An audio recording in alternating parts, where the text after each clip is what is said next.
Hi friends, আমার ভিডিওতে সবাইকে স্বাগত জানাই। অনেক ভালোবাসা জানিয়ে আমি আমার কবিতার ব্যাখ্যা শুরু করি। আজকে আমরা একটা কবিতা পড়ব। উইলিয়াম ওয়ার্ডসওয়ার্থের লেখা ড্যাফোডিলস কবিতাটা আজকে আমরা পড়ব।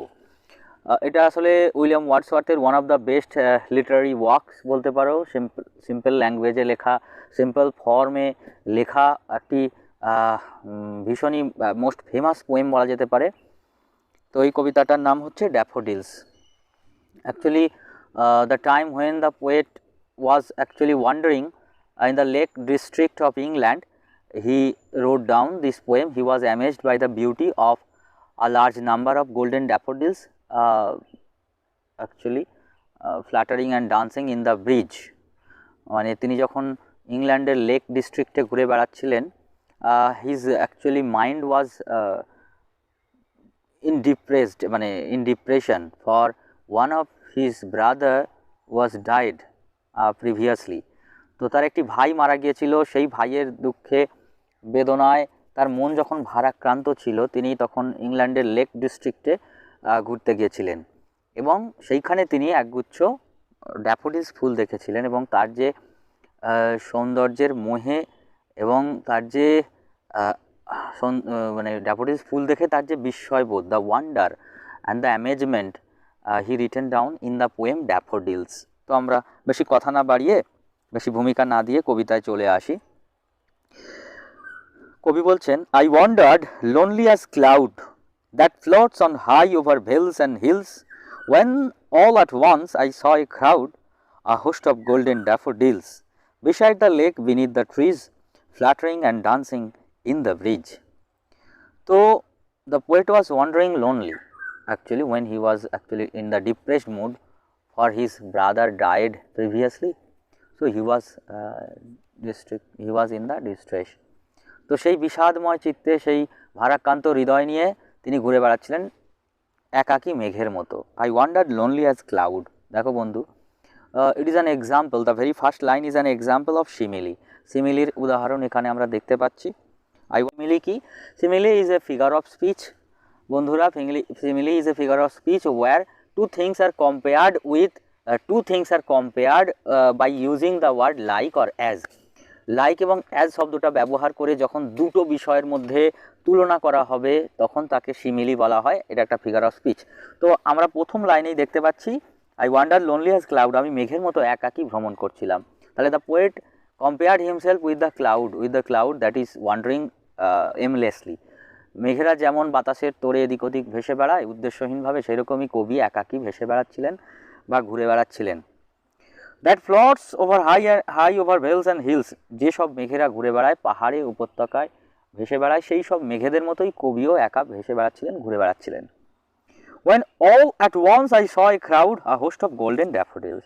তাহলে suddenly the poet saw a crowd, a large number of daffodils flower. The poet saw a large number of daffodils flower. দেখলেন তিনি একটা crowd, a host of golden daffodils. তো daffodils গুলো গোল্ডেন ছিল। beside the lake beneath the trees. তো those daffodils were actually there beside the lake beneath the tree. লেকের ধারে গাছেদের নিচে সেই সব ড্যাফোডিলস ফুলগুলো ফুটেছিল। Fluttering and dancing in the breeze.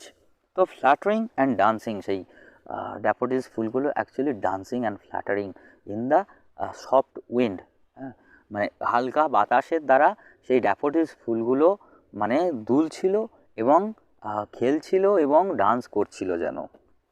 তো দেখো তাহলে the last line of the first স্ট্যানজায় আমরা পাচ্ছি অ্যান এক্সাম্পল অফ পার্সনিফিকেশনের এক্সাম্পল আমরা পাচ্ছি। ফ্ল্যাটারিং অ্যান্ড ডান্সিং, এই যে এই কাজগুলো কারা করে? একটা পার্সন করতে পারে। when an inanimate object is as addressed as a person or as walk বা as active as a person, যখন অচেতন বস্তু চেতন বস্তুর মতো বা ব্যক্তির মতো করে কাজ করে তখন তাকে পার্সনিফিকেশন বলে। It's a figure of speech, তোমরা জানো। তো এখানে দেখো ফ্ল্যাটারিং অ্যান্ড ডান্সিং, কারা ফ্ল্যাটারিং অ্যান্ড ডান্সিং করতে পারে? দুলছিল এবং নাচছিল, এগুলো তো মানুষের কাজ, পার্সনের, একজন ব্যক্তির কাজ, সেটা ড্যাফোডিলসের উপরে চাপানো হয়েছে। The poems of William Wordsworth and Samuel Taylor Coleridge একসঙ্গে তারা লিখেছেন যেসব কাজগুলো, সেই কাজগুলো আসলে কী করে না, সেই কাজগুলো actually describe the beauty of nature and love for nature is expressed in most of his poem of romantic age. তিনি রোম্যান্টিক এজের একজন কবি এবং তার কবিতায় প্রকৃতির প্রতি ভালোবাসা, প্রকৃতির প্রতি মুগ্ধতা আমরা লক্ষ্য করি। সেকেন্ড স্ট্যান্জায় চলে আসি বন্ধুরা। Continuous as the stars that shine, তাহলে those daffodils flower is actually shining, তাহলে it's an example of figure of speech. তো শাইনিং করছে সে যেন, চকচক করছে, হ্যাঁ। এবং it is an example of simile also. Simile যে অ্যাজ ব্যবহার করা হচ্ছে, as the stars, the daffodils flower is compared to the stars that are shining in the sky. আকাশে তারারা যেমন ঝলমল করে, এখানে ড্যাফোডিলস ফুলও ঝলমল করছিল। And twinkle in the milky way, এবং টুইঙ্কল মিটমিট করে জ্বলছিল মিল্কি ওয়ে তো গ্যালাক্সি আমাদের, সেই আকাশের ছায়াপথে যেমন করে তারারা ঝলমল করে, ড্যাফোডিলস ফুলগুলো তেমনই রোদের পড়ন্ত বিকালের আলোয় ঝলমল করছিল তারাদের মতো। They stretched in never-ending line along the margin of the bay. They stretched, those flowers are actually stretched, those flowers are expanded. সেই ফুলগুলো বিস্তৃত হয়ে পড়েছিল, কোথায় বিস্তৃত হয়েছিল না নেভার এন্ডিং লাইনে, মানে শেষ না হওয়া রেখায় যেন ছড়িয়ে পড়ে আছে, যতদূর চোখ যাচ্ছে। As long as the poet could see, যতদূর কবি দেখতে পাচ্ছিলেন, everywhere there were golden daffodils flower are dancing in the breeze. আর কী করছিল? They are shining continuously like the stars in the milky Way along the margin of the বেতে মানে উপসাগরের ধারে সেই ফ্লাওয়ারগুলো ফুটেছিল, ফুলগুলো ফুটেছিল। 10,000 saw I at a glance, tossing their heads in sprightly dance. তো 10,000, the poet is actually exaggeration বোঝো তো, মানে অতিশয়োক্তি করা, বাড়িয়ে চাড়িয়ে বলা। কবি অ্যাকচুয়ালি অ্যান ইমোশনাল ক্রিয়েচার, আর রোম্যান্টিক যুগের কবিরা তো আরও বেশি। তো বিং অ্যান ইমোশনাল ক্রিয়েচার, সেই কবি আবেগ আপ্লুত হয়ে বাড়িয়ে চাড়িয়ে বলেন, যেন 10,000 ফুল আমি দেখলাম একবারে, এক দৃষ্টিতে যখনই তাকালাম। I saw 10,000. The poet was overjoyed by the beauty and the large number of the daffodils flower. তো সেই সবের জন্য কবি বাড়িয়ে চাড়িয়ে বলছেন। It is a figure of speech. It is called hyperbole. Hyperbole is a kind of figure of speech where the narrator can exaggerate something. তো কোনো কিছুকে বাড়িয়ে বললে সেই ফিগার অফ স্পিচটাকে বলা হয় hyperbole. Tossing their head and sprightly dance, তাহলে those flowers actually are tossing their head in the breeze, in the mild wind, শান্ত বাতাসে সেই ড্যাফোডিলস ফুলগুলো কী করছিল? তারা সব সময় বাতাসে দুলছিল, নাচছিল, মাথা দোলাচ্ছিল। তারপর স্ট্যান্ডায় চলে আসি বন্ধু। তো the poet was overjoyed by watching the daffodils flower. Third stanza. The waves beside them danced, but they outdid the sparkling waves in glee. A poet could not but be gay in such a jocund company. I gazed and gazed, but little thought what wealth the shore to me had brought. The wave beside them danced. The wave of the bay, the wave actually, as you know that the daffodils flower was expanded on the margin of the bay. মানে উপসাগরের তীরে সমস্ত ফুলগুলো ফুটেছিল যেহেতু, সেই হেতু কি হচ্ছে যে সাগরের ঢেউগুলো এসে তারাও নাচছিল। The waves of the bay was also dancing, but they outdid the sparkling waves in glee. They means here daffodils flower. Daffodils flower is also dancing, but their dance is more joyful, more cheerful. ওই ফুলগুলো, daffodils ফুলগুলো যে নাচ ছিল, সেই নাচ, তার যে আনন্দ প্রকাশিত হচ্ছিল, সেইটা কিন্তু ওই উপসাগরের ঢেউগুলোর থেকে অনেক গুণ বেশি সেই আনন্দ, many times better.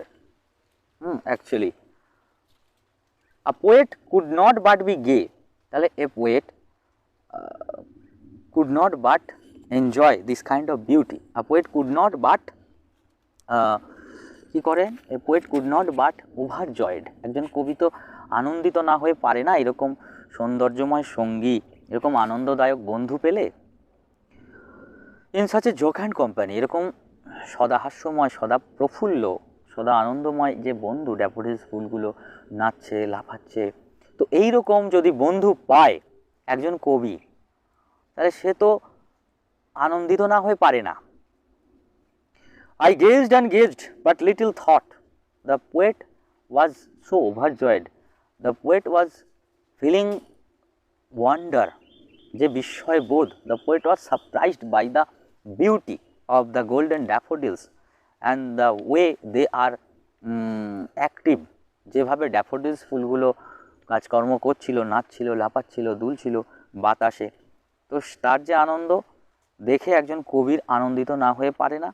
R the poet was so overjoyed, the poet was moved by the beauty of daffodils flower. তাই জন্য তিনি কী করছেন, the poet was charmed and lost himself. তো রোম্যান্টিক পোয়েটদের একটা বৈশিষ্ট্য কী, they lost himself in the beauty of nature. তারা প্রকৃতির সৌন্দর্যের মাঝখানে নিজেকে হারিয়ে ফেলে। তো এই কবিও কিন্তু নিজেকে হারিয়ে ফেলেছেন। গেজড অ্যান্ড গেজড, কবি হতবাক হয়ে তাকিয়ে আছেন। But little thought, but the poet never thought it. কি ভাবেননি কবি, কখনোই ভাবেননি যে what wealth the show to me had ব্রট, যে দিস ড্যাফোডিলস ফ্লাওয়ার, যে happiness of this pleasant memory of watching or enjoying the daffodils flower, এই যে ড্যাফোডিলস ফুলগুলোকে নাচতে দেখার এই যে আনন্দের স্মৃতিটা, যে ভবিষ্যতে তার জন্য কি আনতে চলেছে, what kind of wealth it is going to be brought to the poet, the poet does not have any idea about that. Poet never imagined, কবি কখনো ভাবেননি যে what kind of joy or the happiness this flowers is going to bring. কবির জীবনে ওই ফুলগুলো কী যে আনন্দ বয়ে আনতে চলেছে, কবি নেভার ইমাজিন দ্যাট, কবি কখনো এটা ভাবতে পারেননি।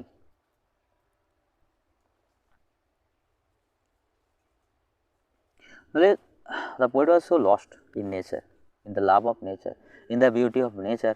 কবি এতটাই লস্ট হয়ে গিয়েছিলেন যে the happiness of the pleasant memory actually haunted him in future.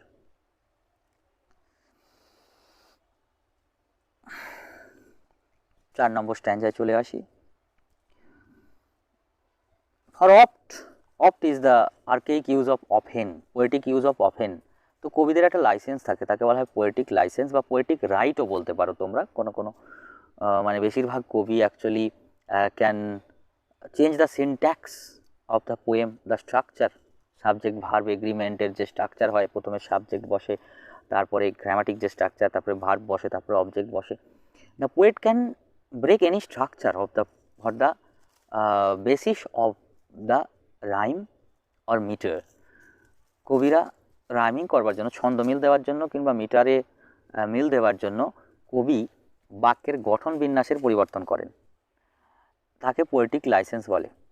তো সেই পোয়েটিক লাইসেন্সের জন্য কবিরা এটা পারেন, কবিতায় ছন্দ মিল দেওয়ার জন্য তারা এইভাবে ভেঙে ফেলেন তিনি। For oft when I on my couch I lie, when on my couch I lie, for often, for whenever the poet is on the couch resting in the pensive mood, in the depressed mood, in the frustration, anxiety, জীবনের যে ওঠা পড়া, জীবনের ঘাত প্রতিঘাত, ভালো না লাগা, মন্দ লাগা। কবিদের তো আবার একটা মাইথোলজিক্যাল গ্লুম থাকে, একটা বিষাদ থাকে কবিদের মনের ভিতরে। তো সেই বিষাদময় চিত্তে যখন কবি, ফাঁকা হৃদয় বা বিষাদময় চিত্তে যখন কবি শুয়ে থাকেন, for oft when on my couch I lie in vacant or pensive mood, they flash upon the inward eye, which is the bliss of solitude. তো they means here the daffodils flower, the dancing daffodils flower তখন কি করে তারা, inward I মানে মনের চোখে কবির, the eye of the heart, সেইখানে দে ফ্ল্যাশেস, তারা ঝলসে ওঠে, জেগে ওঠে হঠাৎ করে। কবি যখন মন খারাপ, দুঃখিত হৃদয়ে হয়তো পালঙ্কে বসে আছেন, ভাবছেন জীবনের ঘাত প্রতিঘাতের কথা ভাবছেন, না পাওয়াগুলোর কথা নিয়ে ভাবছেন, তখনই হঠাৎ ওই ড্যাফোডিলস ফ্লাওয়ারগুলো কবির চিত্তে, মনে গভীরে, in the core of heart, in the inner core of the heart, কবির জেগে ওঠে সেই ড্যাফোডিলস ফুলগুলো। আর সেইটা হচ্ছে ব্লেস অফ সলিচিউড। কবির এটা হচ্ছে নিঃসঙ্গতার আশীর্বাদ। কবি যখন নিঃসঙ্গ থাকেন, কবি যখন দুঃখিত ব্যথিত জীবনের সঙ্গে টানাপোড়েনে, হ্যাঁ, বিভিন্ন ঘাত প্রতিঘাতে যিনি যখন ব্যথিত বিষণ্ণ চিত্তে রয়েছেন, তখনই ওই ড্যাফোডিলস ফুলগুলো হঠাৎ তার মনের ভিতরে জেগে ওঠে, আর এইটাই তার নিঃসঙ্গতায় এসে and then my heart with pleasure fills. তারপরে then those flowers of daffodils কি হয়, fills the heart of the poet with pleasure, with immense joy, immense happiness, সেটা ভরে দেয় কবির হৃদয় এই ড্যাফোডিলস ফুলগুলো হঠাৎই। And the poet began to dance with the daffodils flower. কবির মনও তখন বিষণ্ণ মন ছিল, হঠাৎই যখন ড্যাফোডিলস ফুলগুলো তার হৃদয়ে জেগে ওঠে, তখন কবির মনও আনন্দে ভরে ওঠে এবং সেও লাফাতে থাকে আনন্দে। তো এইভাবে কবির বিষণ্ণতা কাটিয়ে দিয়ে যায়। All the frustration depression of life is washed away by the daffodils flower. তো ড্যাফোডিলস ফুলগুলো এইভাবে কবির যন্ত্রণাকে, দ্য পেনস অফ লাইফ যেগুলো, সেগুলোকে ধুইয়ে নিয়ে চলে যায়। তো এই হলো কবিতা। আসলে বন্ধুরা, আশা করি তোমাদের ভালো লেগেছে। আমার চ্যানেলটাকে শেয়ার এবং সাবস্ক্রাইব করে দেবে। আর বেশি কিছু বললাম না। বাই, নমস্কার।